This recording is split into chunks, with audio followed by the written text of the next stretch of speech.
এনে ধর তোর জামা কাপড়। মা, ঢোকার সময় নক করে ঢুকতে পারো না? কি বললি?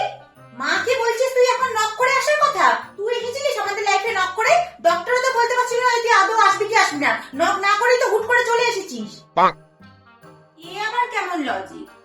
মাকে লজিক শেখাতে আসিস না। ধর নিজের জামা কাপড় ধর।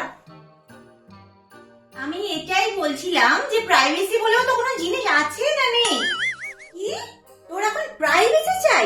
বাবা মার থেকে তোর এখন প্রাইভেসি চাই? তখন কোথায় ছিল তোর প্রাইভেসি? যখন আমরা বসে খাওয়া দাওয়া করতাম আর তুই নিচে বসে পটি করে দিতিস, তখন কোথায় ছিল তোর প্রাইভেসি? যখন বাথরুমের দরজা খুলে পটি করতে চলে যেতিস, যখন আমরা দুজনে মিলে একসঙ্গে শুতাম তুই মাঝখানে জোর করে ঢুকে পড়তিস, তখন কোথায় ছিল তোর প্রাইভেসি? এখন তোর প্রাইভেসি চাই? ধর তোর